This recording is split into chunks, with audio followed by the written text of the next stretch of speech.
प्यारे भाई और बहनों, हम प्रभु के नाम का धन्यवाद करते हैं आज की सुंदर समय के लिए।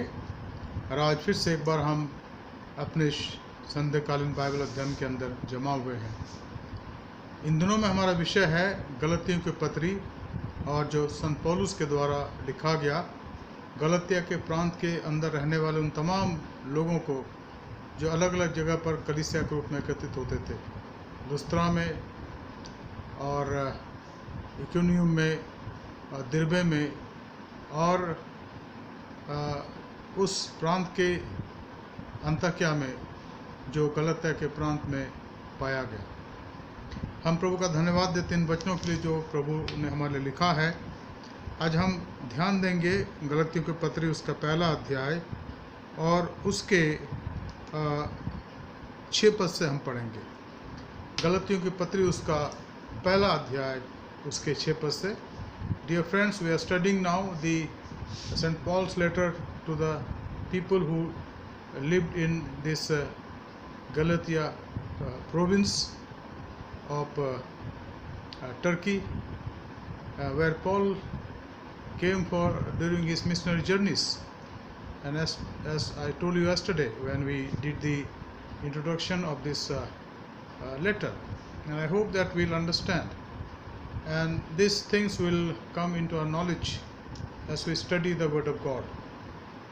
Dear friends, let's pray as we study this Bible study. स्वर्गीय पिता, आपका धन्यवाद करते हैं आज के सुंदर समय के लिए प्रभु जो आपने में दिया। और हम जानते प्रभु कि इन अध्ययनों के द्वारा आप हमसे बातचीत करना चाहते हैं कि प्रभु जबकि हम इन बहुत ही गहरे और महत्वपूर्ण विषयों पर गौर करते हैं, हम चाहते प्रभु कि आप हमसे बातचीत करें ताकि प्रभु हमारा जीवन, हमारी सेवकाई, हमारी गवाही, हमारी आराधना प्रभु आपको प्रसन्न हो सके। आज के इस अध्ययन पर आपके आशीष हो लॉर्ड। anoint us afresh.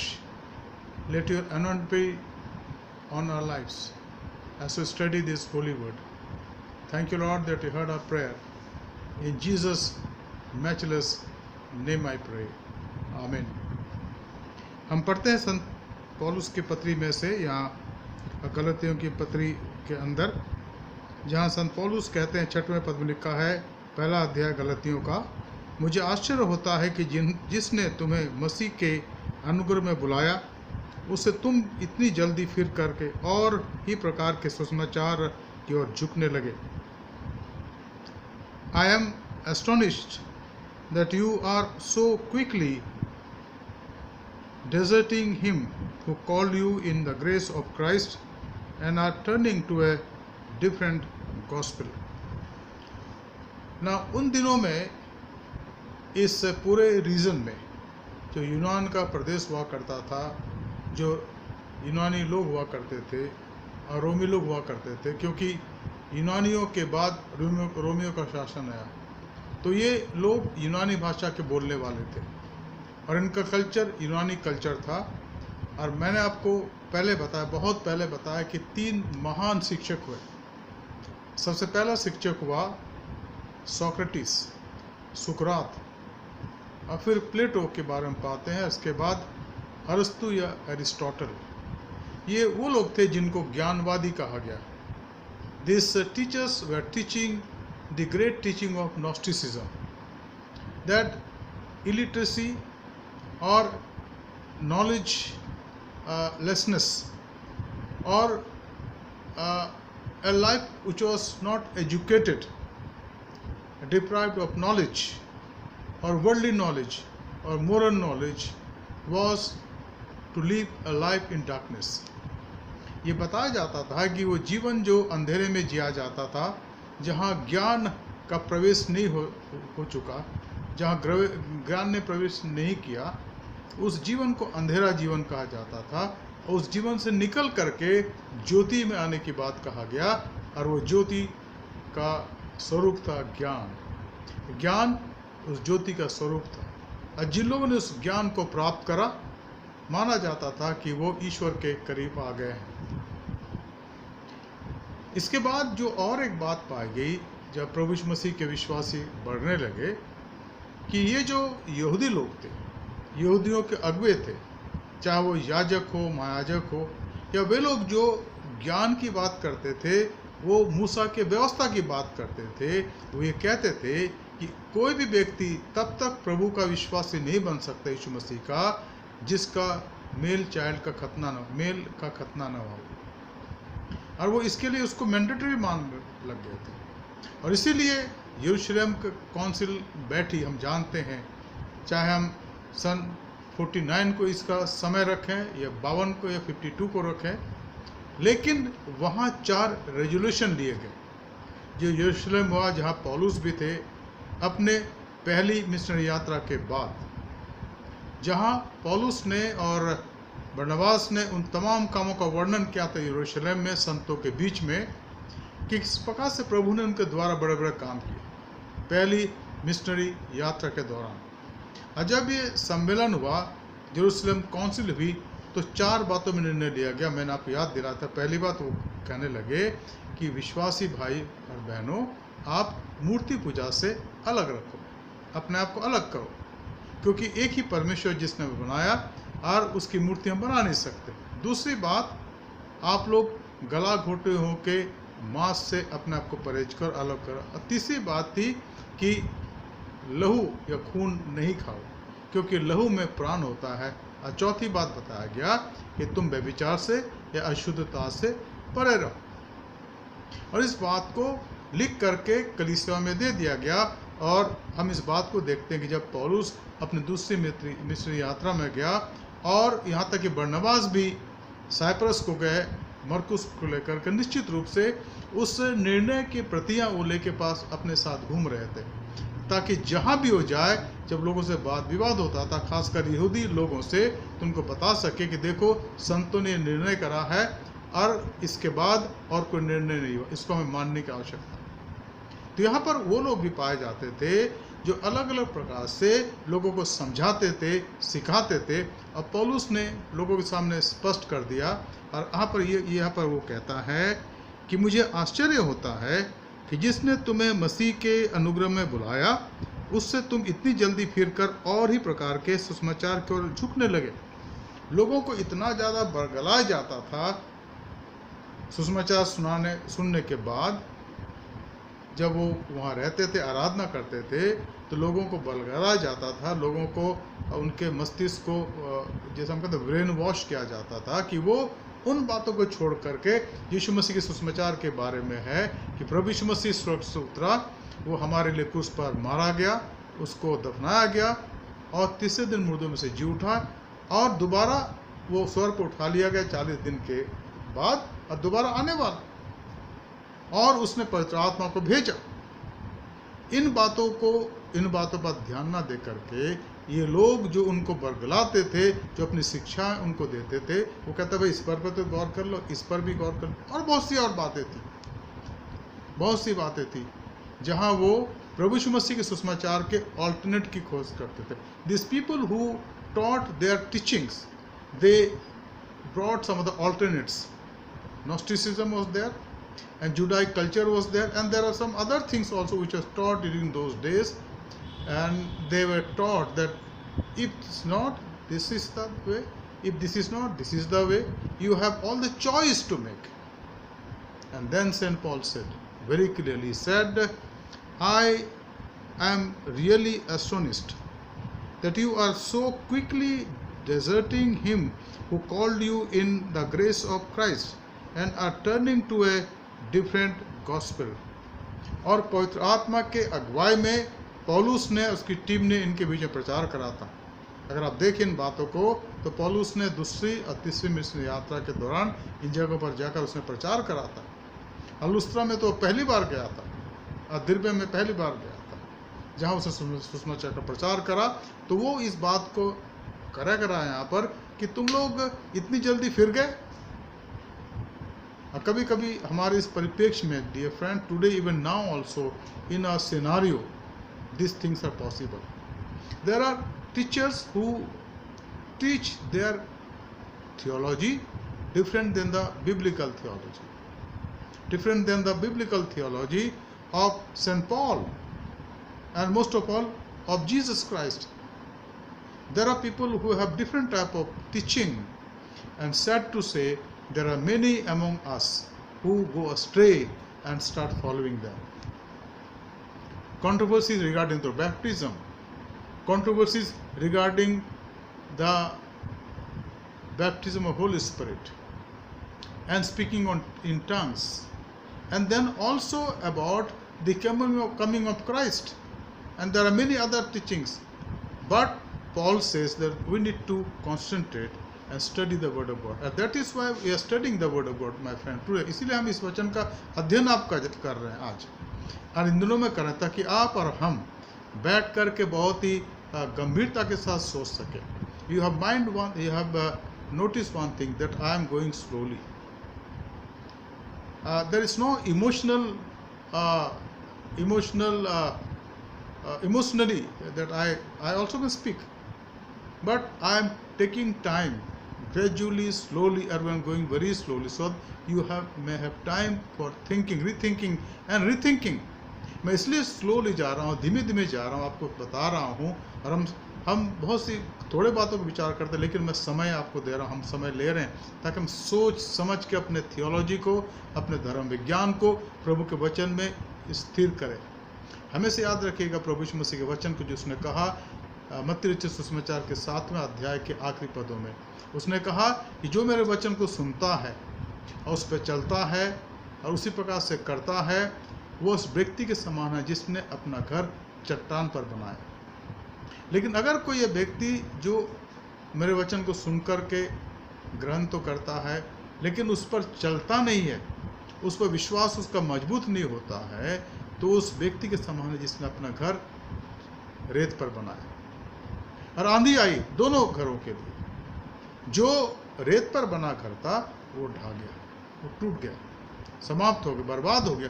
लेकिन जो मकान या घर जिसकी नेवे चट्टान पर थी, वो बनी रही और घर बना रहा. यीशु मसीह कहता है कि अगर तुम मेरे वचन को सुन करके उस पर चलते हो, तो तुम मानो अपने घर को उस चट्टान पर बनाते हो. तुम्हारा जो आत्मिक घर है, जो स्वयं यीशु मसीह है. तो यहाँ पर हमें गौर करने की और ध्यान देने की आवश्यकता. तो पौलुस ने कहा कि मुझे आश्चर्य होता है कि जिसने तुम्हें मसीह के अनुग्रह में बुलाया, उसे तुम इतनी जल्दी फिर कर और ही प्रकार के सुसमाचार की ओर झुकने लगे. बुलाने वाला कौन है? पवित्र आत्मा. और उसके सेवक पौलुस, बरनबास और बाकी लोग, तिमुथियुस, तीतुस, और जो लोग प्रभु के वचन के प्रचार, सिलास और मरकुस, जॉन मरकुस और बाकी तमाम लोग, डॉक्टर लूका, ये उस टीम के अंग पाए गए. पहली मिशनरी यात्रा में ये साथ साथ थे, पर दूसरी मिशनरी यात्रा में बरनबास मरकुस के साथ साइप्रस में चले गए, लिखा हुआ है. और पौलुस ने सिलास को चुना और बाकी और लोग, और वो यात्रा में लिखन करके दूसरी मिशनरी यात्रा में गए. तो पौलुस कहता है कि हम जो पवित्र आत्मा के, यीशु के आत्मा के भेजे हुए तुम्हारे पास आए, हमने जो कुछ तुम्हें सुना है, ऐसा मुझे लगता है कि अब तुम में से कई लोग जो हैं उन वचनों से मुड़ करके उन बातों की तरफ जा रहे हो जो वचन के अनुसार नहीं है. इसलिए पौलुस उनको चिताता है, उनको सावधान करता है. दूसरी बात यहाँ कहते हैं पौलुस 7 पद में, परंतु वह दूसरा सुसमाचार है ही नहीं, पर बात यह है कि कितने ऐसे हैं जो तुम्हें घबरा देते और मसीह के सुसमाचार को बिगाड़ना चाहते हैं. परंतु हम या स्वर्ग में से कोई दूत भी उस सुसमाचार को छोड़ जो हमने तुमको सुनाया है, कोई और सुसमाचार तुम्हें सुनाए तो शापित है. मित्रों, हम थोड़ा यहाँ रुक जाएंगे और थोड़ा उन वचनों को देखेंगे जहाँ पर सुसमाचार के बारे में लिखा गया है. संत पौलुस यहाँ पर बहुत ही स्पष्टता से कहता है कि वो सुसमाचार क्या है और किस पर ध्यान देने की या गौर करने की आवश्यकता. अगर आप देखें इसके बारे में, तो कई बातों को हम यहाँ देख सकते हैं और उन पर गौर कर सकते हैं. मैं चाहूँगा अब मेरे साथ निकाल लें मेहरबानी से पतरस की पहली पत्री और उसका पहला अध्याय, और मैं चाहूँगा आप मेरे साथ देखें 18 पद से सुसमाचार की विशिष्टता. What is the gospel of Jesus Christ, जिसको पौलुस ने प्रचार करा, अब पतरस ने प्रचार करा और प्रेरित ने प्रचार करा. यहाँ लिखा है पहला पतरस पहला अध्याय उसके 18 पद से लिखा है यहाँ पर, क्योंकि तुम जानते हो कि तुम्हारा निकम्मा चाल चलन जो बाप दादों से चला आता है, उससे तुम्हारा छुटकारा चांदी सोने अर्थात नाशमान वस्तुओं के द्वारा नहीं हुआ, पर निर्दोष और निष्कलंक मेमने अर्थात मसीह के बहुमूल्य लहू के द्वारा हुआ। उसका ज्ञान तो जगत की उत्पत्ति से पहले ही जाना गया था, पर अब इस अंतिम युग में तुम्हारे लिए प्रकट हुआ। उसके द्वारा तुम उस परमेश्वर पर विश्वास करते हो जिसने उसे मरों में से जिलाकर और महिमा दी, और तुम्हारा विश्वास आशा परमेश्वर पर हो। यह है सुसमाचार। अंग्रेजी में लिखा है इस प्रकार से 18 पद से 1 Peter chapter 1 verse 18 onwards, knowing that you were ransomed from the fertile ways inherited from your forefathers, from the fertile ways inherited from your forefathers, बेकार की बातों से तुम छुड़ाए गए, not with perishable things such as silver or gold, वो सोना चांदी के द्वारा तुम्हारा छुटकारा नहीं हुआ, but with the precious blood of Christ, like that of a lamb without blemish or spot. He was foreknown before the foundation of the world, but was made manifest in the last times for the sake of you, who though him are believers in Christ, who raised him from the dead and gave him glory, so that your faith and hope are in God. अब यहाँ पर सुसमाचार के बारे में पतरस साफ साफ कह रहा है कि जो सुसमाचार तुम्हें सुनाया गया, बताया गया, वो कोई लल्लो चप्पो की बात नहीं थी, कोई कथा कहानी नहीं थी, कोई कहानी नहीं थी, कोई एपिकल या पौराणिक कथा नहीं थी कि भाई ये है और ये होगा ये हो जी, नहीं। यहाँ बताया गया कि इसमें ऐतिहासिक घटना है। स्वर्ग का परमेश्वर मनुष्य बन गया और पृथ्वी पर आ गया, और उसने, यहाँ लिखा है, पौलुस कहते हैं, पतरस कहते हैं, क्योंकि तुम जानते हो, यू नो, तुम्हारा निकम्मा चाल चलन आज्ञा ना मानने का, परमेश्वर का विरोध करने का, झूठी बातें फैलाने का, तुम्हारा निकम्मा चाल चलन दोष लगाने का, तुम्हारा निकम्मा चाल चलन हमेशा बुड़बुड़ाने का और परमेश्वर की प्रतिज्ञाओं पर विश्वास न करने का, ये तमाम वो बातें जो परमेश्वर की इच्छा के अनुकूल नहीं है, अनुसार नहीं है, वो ऐसा चाल चलन निकम्मा चाल चलन। अब वो पौलुस पतरस कहता है कि तुम्हारा निकम्मा चाल चलन जो बाप दादों से चला आता, हमारे लहू में वो चाल चलन पाया जाता है जो ईश्वर की आज्ञा का उल्लंघन करता है और उसके प्रतिज्ञाओं पर शक करता है और हमेशा बुड़बुड़ाने वाला, दोष लगाने वाला, नाखुश रहने वाला, धन्यवाद रहित, माया रहित, कृपा रहित, और अपने जीवन को उस कंफ्यूजन में रखने के कारण दूसरों को कंफ्यूज करने वाला वो चाल चलन जो बाप दादों से चला आता है, उससे तुम्हारा छुटकारा सोने चांदी अर्थात नाशवान वस्तुओं के द्वारा नहीं हुआ। मतलब यहाँ पर यह है कि जो छुटकारा है परमेश्वर पिता का जो हमें दिया गया है, ये हमारे चाल चलन से छुटकारा है। जब एक व्यक्ति यीशु मसीह पर विश्वास करता है, उस पर आधारित हो जाता है, तो उसके जीवन में परिवर्तन आता, अंश करके बदलता जाता है वो, और परमेश्वर अपनी कृपा से उसको बदलता है, उसको नया व्यक्ति बनाता है। और इसीलिए हम पढ़ते हैं 2 कुरिन्थी उसके 5 अध्याय के 17 पद में लिखा है कि अब now anyone who is in Christ, जो यीशु मसीह में है, he is a new creation, वो एक नई सृष्टि है। हमारे अंदर तमाम बातें जो हमारे अंदर स्वभाव के अंदर पाया जाता था, जो बाप दादों से चला आता था, उसको कौन बदलने की सामर्थ रखता है? स्वर्गीय परमेश्वर का पुत्र यीशु मसीह। स्वर्ग का परमेश्वर जो बनाने वाला है, वो हमारे मन को परिवर्तित करने का अधिकार रखता है। और हम पढ़ते इसके बारे में, मन को कौन परिवर्तित करता है? जो मन को जानता है। यिर्मयाह के 17 अध्याय के 9-10 पद को पढ़ लीजिएगा। वो जो मन को जांचता है, वही मन को परिवर्तित कर सकता है। अब मन को अगर किसने परिवर्तित कर दिया, तो उसने जीवन को परिवर्तित कर दिया।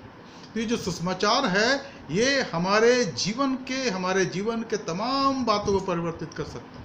यहाँ लिखा है कि वो तुम्हारा चाल चलन जो बाप दादों से चला आता उससे तुम्हारा छुटकारा जो है, उससे छुटकारा, उस चाल चलन से छुटकारा हम चांदी को देने के द्वारा, सोने के द्वारा, यानी तमाम धन दौलत को देने के द्वारा या भले कामों के द्वारा तमाम उन विधियों की तरफ प्राप्त नहीं कर सकते हैं जिनका प्रयास हम करते हैं, जिनके लिए हम प्रयास करते हैं। और हमारे देश में बहुत से लोग हैं, संसार में बहुत से लोग हैं जो अपने जीवन के गुनाह से, पाप से मुक्ति को पाने के लिए इन बातों का उपयोग करते हैं। और यहाँ पतरस कहता है कि ये असंभव है, असंभव है, क्योंकि परमेश्वर के सामने लिखा है, यशायाह की पुस्तक में लिखा है कि तुम्हारे सारे भले कार्य कैसे हैं, मैले चित्रों के समान है। All your good works including your money, your gold, your knowledge, what ever you do beside Christ is like filthy rags. वो उसके योग्य नहीं है। तो हम किस प्रकार से योग्य बन जाते हैं, किस प्रकार छुटकारा प्राप्त करते हैं? लिखा है कि पर हमारा छुटकारा निर्दोष और निष्कलंक मेमने अर्थात मसीह के बहुमूल्य लहू के द्वारा हुआ। It is very clear here, verse 19 of 1 Peter.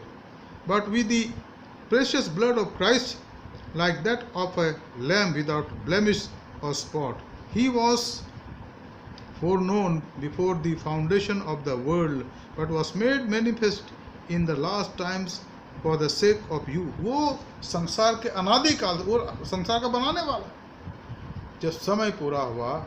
गलतियों 4 और 4 पद में पौलुस इस बात को कहता है कि जब समय पूरा हुआ तो यीशु परमेश्वर का पुत्र स्त्री से उत्पन्न हुआ ताकि व्यवस्था वालों को और व्यवस्थाहीनों को छुड़ा ले और उन्हें नया जन्म दे, उनके चरित्र को बदल दे, अंदर से बदल दे, उनको नया इंसान या नया मनुष्य बना दे।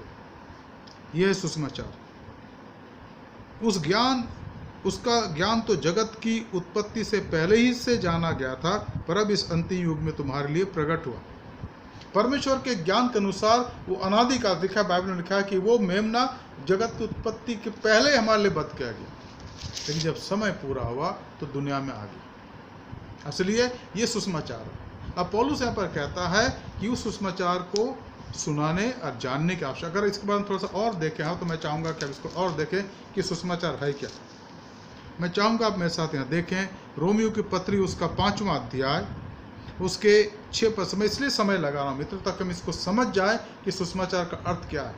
रोमियो 5वां अध्याय उसके 6 पद से पौलुस कहते हैं, क्योंकि जब हम निर्बल ही थे तो मसीह ठीक समय पर भक्तिहीनों के लिए मरा।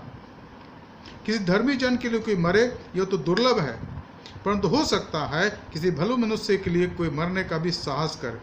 परंतु परमेश्वर हम पर अपने प्रेम की भलाई इस रीति से प्रकट करता है कि जब हम पापी ही थे तभी मसीह हमारे लिए मरा।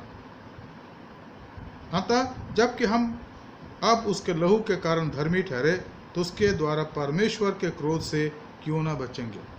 क्योंकि बैरी होने की दशा में उसके पुत्र की मृत्यु के द्वारा हमारा मेल मिलाप परमेश्वर के साथ हुआ, जो फिर मेल हो जाने पर उसके जीवन के कारण हम उद्धार क्यों ना पाएंगे। अब यहाँ पर पौलुस सुसमाचार की व्याख्या करता है कि सुसमाचार क्या करता है हमारे जीवन में। सुसमाचार हम जो बैरी थे परमेश्वर के, और यशायाह के अंदर 53 अध्याय के अंदर लिखा है कि हम सब के सब भटक गए थे भेड़ों के समान, हम सब ने अपना अपना मार्ग लिया था, लेकिन परमेश्वर ने हमें इकट्ठा करा किसमें? प्रभु यीशु मसीह में। और जब हम उसमें एकत्रित हो गए तो वो क्या करता हमारे लिए। I read from the verse 6 of Romans chapter 5. For while we were still weak, at the right time Christ died for the ungodly. For one will scarcely die for a righteous person, though perhaps for a good person one would dare even to die. But God shows His love for us in the while we were yet sinners, Christ died for us. Since therefore we have now been justified by His blood, much more shall we be saved by Him from the wrath of God.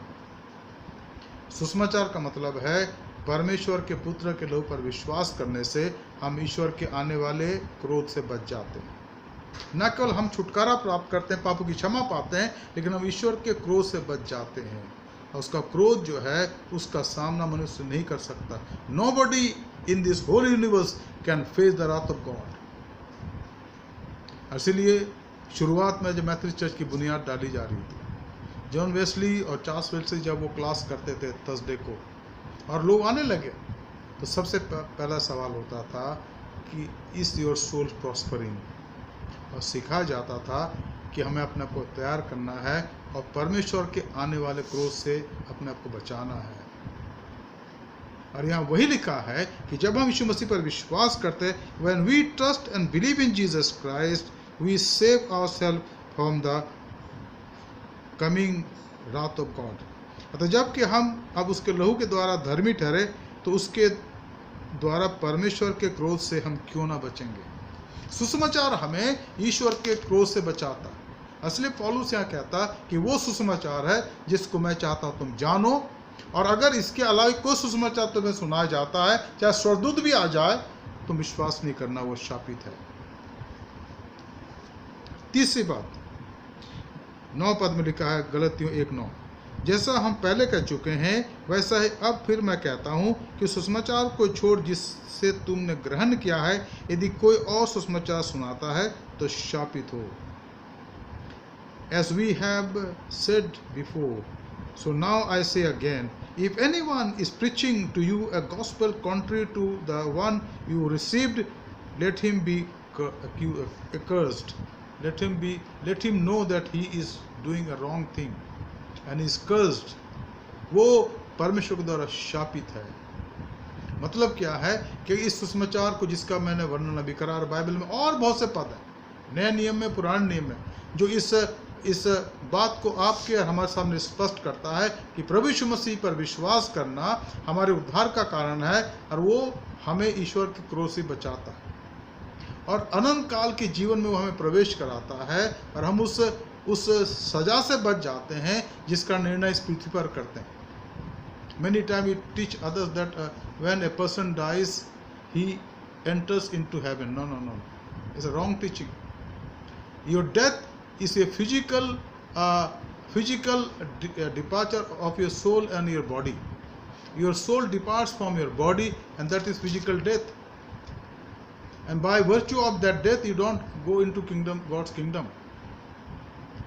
It's by faith. And when you have faith, when you are living. अब विश्वास कब कर सकते हैं? जब आप जीवित हैं।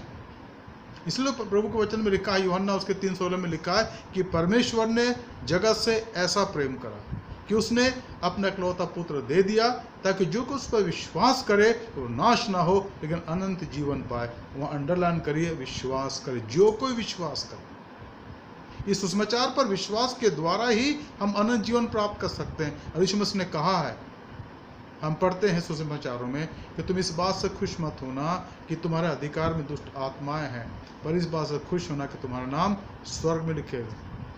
Your names are written in heaven. And when your names are written in heaven, the moment you believe in the Lord Jesus Christ, confessing your sins in this world itself, before many years before death also, sometime in the deathbed, but many people in their young age or youth age or young adult age, or sometime in their 50s or 60s or sometimes 70s also. The moment they are convicted of their sins, they accept Jesus Christ, their names are written in heaven. और इसलिए हम उसके राज्य का अधिकारी तब बन जाते हैं जब इस संसार में रहते रहते पापों का प्रायश्चित करते हैं, पापों को मानते हैं और परमेश्वर के राज्य में आ जाते हैं, उसके नागरिक बन जाते हैं। इसलिए हम पढ़ते हैं यूहन्ना उसके 1 अध्याय के 12 पद में लिखा कि जितनों ने उसको ग्रहण किया, anyone who believed in Jesus, वो परमेश्वर के संतान होने का अधिकार पाता है। He is considered by God, taken by God as his son और daughter, and his name is written in heaven. After that experience, that person can live many years, 30, 40, 50, 60 years, 70 years, and that is his saved life. And therefore many of us need to understand and learn this theology. If you have repented of your sin, if you have received the grace of God and you have gone through that experience of being born again, then you are a forgiven sinner. You don't have to say all the time, Lord, forgive me, I am a sinner. No. He has forgiven you. But as Jesus said, यीशु मसीह ने कहा कि जो नहा चुका उसको पैर और हाथ धोने की आवश्यकता है। यानी हमें शुद्धिकरण की आवश्यकता है। We are recipient of the sanctification once we are born again, and it is important. It is biblical teaching. तो यहाँ पर पौलुस इस बात को स्पष्ट करता है कि जैसा हम पहले कर चुके हैं वैसे अब फिर मैं कहता हूँ, उस सुसमाचार को छोड़ जिससे तुमने ग्रहण किया, यदि कोई और सुसमाचार सुनाता है तो शापित हो। पौलुस उनको शापित कहता है या उनको शापित होने के लिए कहता है, जो लोगों को बरगलाते हैं और बातें सिखाते हैं। उस समय भी पाया गया, आज भी पाया गया। और एक बात और पौलुस कहता है अपने आत्मिक बेटों को, अंतिम दिनों में कानों की खुजली के कारण लोग उन बातों को पसंद करेंगे जिससे उनको अच्छा लगता है, जिससे उनको खुशी होती है। और आज भी बहुत से बार ऐसा ही होता है। प्रचारक अगर उन बातों को वर्णन कर रहे हैं जो न्याय की बातें हैं, जो खरी बातें, लोग कहते हैं पता नहीं क्या प्रचार कर रहे हैं। अरे वो बात तो प्रचार कर जो हमें सुनने में अच्छा लगे। कुछ शायरी की बातें बोल दो, हाँ, कुछ और बातें बोल दो, जी नहीं, उससे कुछ नहीं होना। पौलुस यहाँ तक कहता है कथा कहानियों से और उन कहानियों से जो बूढ़ियों सी कहानियों से अलग रहो। इसलिए जो सुसमाचार है वो खरा है, वो हमारे जीवन को बदलने की ताकत, सामर्थ्य, शक्ति रखता है पवित्र आत्मा के द्वारा। इसलिए कभी कभी जब सुसमाचार सुनने से हमें तकलीफ होती है और अगर उसे जीवन में परिवर्तन हो रहा है तो सुसमाचार है। लेकिन अगर हमेशा आप कहें कि भाई हमें प्रचारक वही बातें सुनाते रहे जिससे हमें मज़ा आए, अच्छा लगे, तो that is not the gospel. वो प्रवचन है कि भाई बहुत अच्छा लगता है, शायरी सुनाओ, कविताएं सुनाओ, कहानी सुनाओ, जिससे हम हंसते रहें। जीवन हमेशा हंसना नहीं है, जीवन सीरियस होना भी है। अपने बारे में हंसिए, बहुत हंसिए, खुशी मनाइए, लेकिन क्या आपने अपने दुखों के लिए दुख जाहिर करा है? क्या आप अपने दुखों के लिए आप अपने आप में आए हैं? जैसे लिखा है लूका के सुसमाचार के 15-17 पद में लिखा है कि वो जवान जो मुस्लिम बेटा था, बूढ़ा पुत्र था, अपने आपे में आया, जरूर रोया होगा वो। जब इंसान अपने आपे में आता तो हंसता नहीं है, खुश नहीं होता। अगर जब अपने आपे में आ जी नहीं, तब तो नहीं आया वो। अपने आपे में आने का मतलब अपने जीवन के गुनाहों को मानना, परमेश्वर के सामने दुखी होना, रोना और उसके सामने पश्चाताप करना। और तब परमेश्वर क्या देता? उद्धार का आनंद प्रदान करता, उसके जीवन को छुटकारा देता। आनंद तब आता है जब आपके हृदय में आपके पापों से छुटकारे का एहसास, अनुभूति आपको हो जाती है। और ये पौलुस कहता है कि इस बात पर गौर करने की आवश्यकता है। चौथी बात वो कहता है, अब मैं क्या मनुष्यों को मानता हूँ, 10वां पद, मनाता हूँ या परमेश्वर को? क्या मैं मनुष्यों को प्रसन्न करना चाहता हूँ? यदि अब तक मनुष्यों की ही प्रसन्न करता तो मसीह का दास ना होता। अब यहाँ पर एक बहुत ही महत्वपूर्ण बात है जिसको हम देखेंगे आज। 10वां पद, 10th verse, for I am now seeking the approval of man or God, or am trying to please man? If I were still trying to please man, I would not be a servant of Christ. सच्चा प्रचारक हर को खुश नहीं कर सकता। जो सच्चा प्रभु का सेवक है, हर एक सुनने वालों को हमेशा खुश नहीं कर सकता। और अगर वो दूसरों को खुश करने में लग जाए तो परमेश्वर को नाराज कर दे। दूसरों को खुश करने का मतलब है, बहुत बार क्या मतलब है? कॉम्प्रोमाइज करना। अरे वही सुनाओ जो हम सुनना चाहते हैं भाई, वही बातें सुनाओ जो हम सुनना चाहते हैं, हमें अच्छा लगे, आप भी अच्छे से रहे। आप कौन है ऐसा बोलने वाले? अगर ये होता तो वो व्यक्ति प्रभु की सेवा में नहीं आता, वो फिर कुछ और सेकुलर जॉब करता, दुनिया का धन कमाता और वो आपके समान ही होता।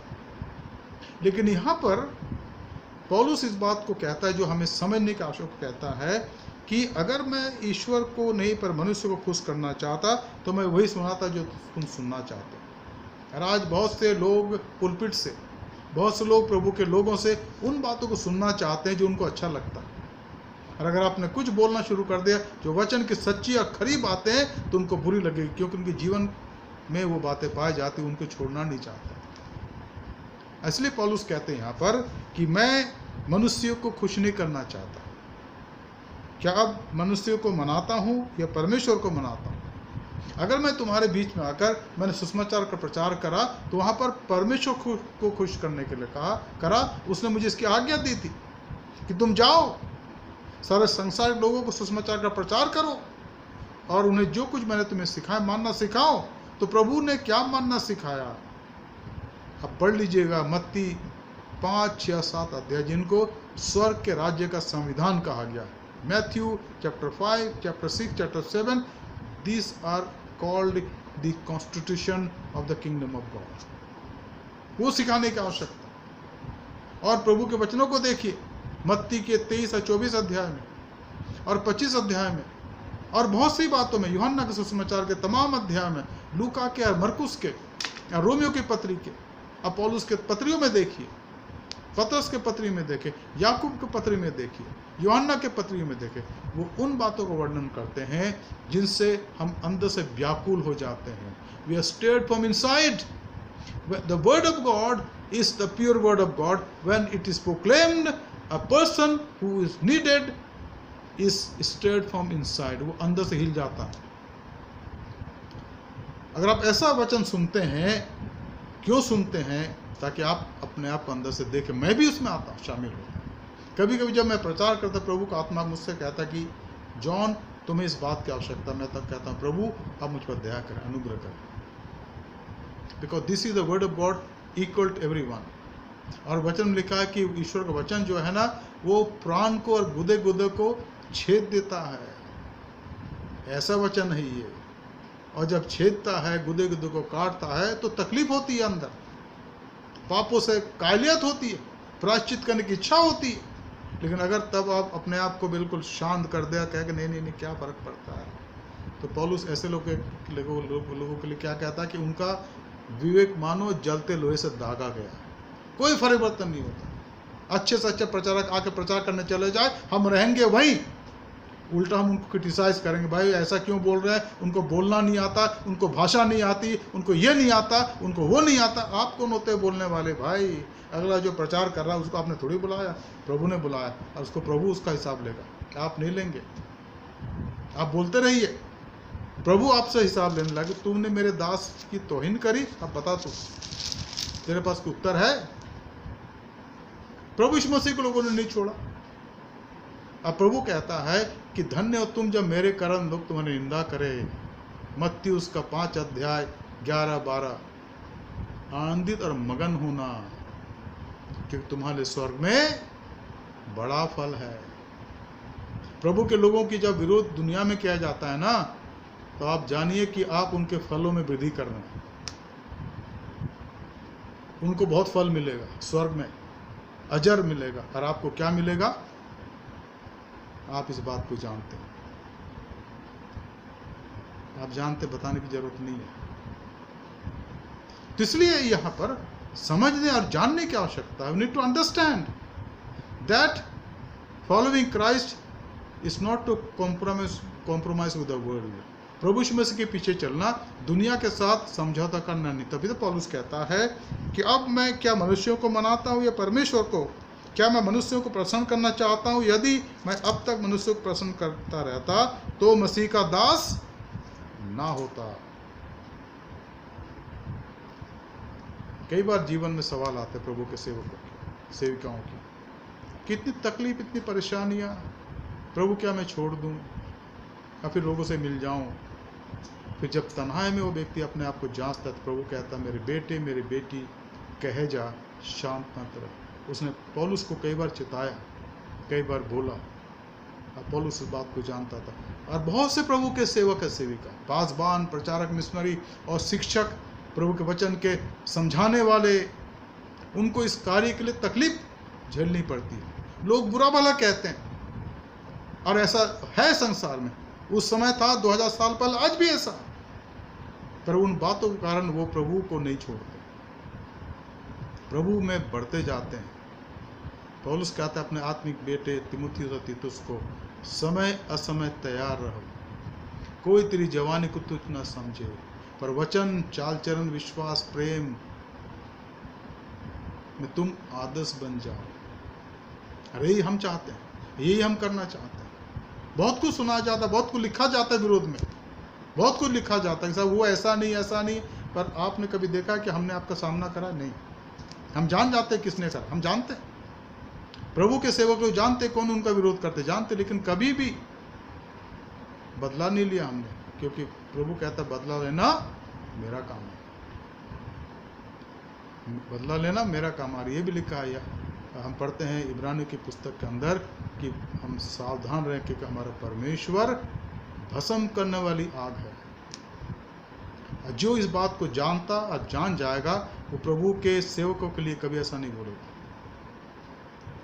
अगर बोलता है तो अपने लिए क्या कमाता है आप इस बात को समझ सकते हैं। परमेश्वर का क्रोध कमा रहा है और परमेश्वर के क्रोध का सामना कोई नहीं कर सकता। तो पौलुस यहाँ पर साफ साफ कहता है, is talking very clearly here, for I am now seeking the approval of man और ऑफ गॉड, और I am trying to please man. If I was still trying to please man, I would not be a servant of Christ. ये ना सोचे कोई कि आपके कहने से हम आपके खुश करने की बातें कहेंगे, हम वो बोलेंगे जो है लिखा वचन में। प्रभु का सच्चा सेवक कभी भी इस वचन के साथ समझौता नहीं कर सकता, क्योंकि वो जानता है कि उसकी बुलाहट परमेश्वर की तरफ से, और परमेश्वर ने बुलाहट दी तो परमेश्वर उसको संभालता है, हर प्रकार से संभालता है। पौलुस को कई बार लोगों ने मारना चाहा, पौलुस को कई बार लोगों ने उसकी बदनामी करी। वो दूसरे कुरिन्थ के कुछ अध्याय में कहता है, 11 अध्याय में कहता है कि मैं 5 बार तो यहूदियों के हाथ से 39 कोड़े खाए, 3 बार बेतों से मारा गया, 1 बार पत्थरवा किया गया, और तमाम बातें। हम जो आज उसकी सेवा में हैं, हम 1% भी पौलुस के दुखों का अनुभव हमने नहीं करा। हाँ, तकलीफ जरूर ही है, मैं अपने लिए बता सकता हूँ कि मेरे इनिशियल दिनों के अंदर तकलीफ भी हुई, मार भी खाई, ठीक है, लेकिन आज 40-45 साल हो गए, प्रभु ने मुझे इस सेवा में बनाए रखा। और मैं चाहता हूँ हमारे बहुत से सेवक, बहुत से प्रभु के दास और दासी जिन्होंने तकलीफ उठाई है, धन्य लोग हैं वो। आनंदित और मगन होना, क्योंकि तुम्हारे स्वर्ग में बड़ा फल है। मित्रों, आज हम रुक जाएंगे, आइए हम प्रार्थना करें।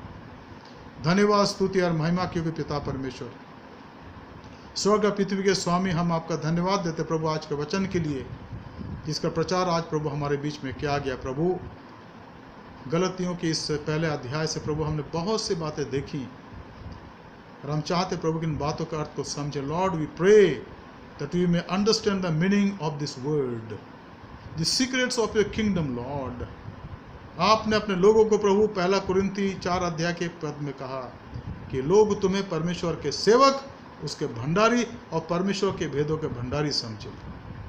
प्रभु, ये भेद हैं जो हमारे ऊपर आप प्रकट कर रहे हैं प्रभु, और हम चाहते ये कलीसिया इन भेदों से परिपूर्ण हो जाए। Lord, fill us with the secrets of your word, because this is life giving, this is eternal, and this is the cause of all peace in our lives.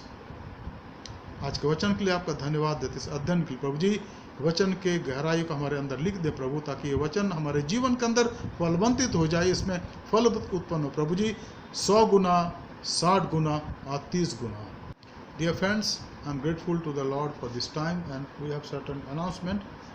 This Bible study will continue, and please call your friends and prayer partners and participate in this Bible study. Also, please remember to pray for your neighbors, for our church members. Let us pray for each other.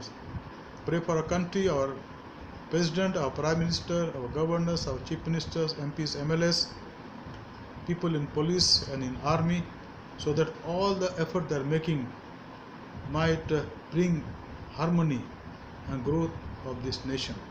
There are a lot of problems, but our God in Jesus Christ, He came into this world to solve our problems. He is the Prince of Peace. Let us remember this. Let us pray for our church leaders, our Bishop Subodh Mandal, Madam Sudipta Mandal, all the DSS, all the pastors, all the laity, our lay leaders, WCS sisters, WCS leaders, Sunday school children, our MY boys and girls, Methodist Men Fellowship, all the members, and let us pray for our congregation, Apostle Methodist Church, 3 congregation, and all the 4 congregations who come here and worship. Let us pray for these 7 congregations. May God bless and use these congregations, especially this our Apostle Church, to grow day by day in His grace. हम प्रार्थना करें कि प्रभु की दया से हम सब बढ़ते चले जाएं।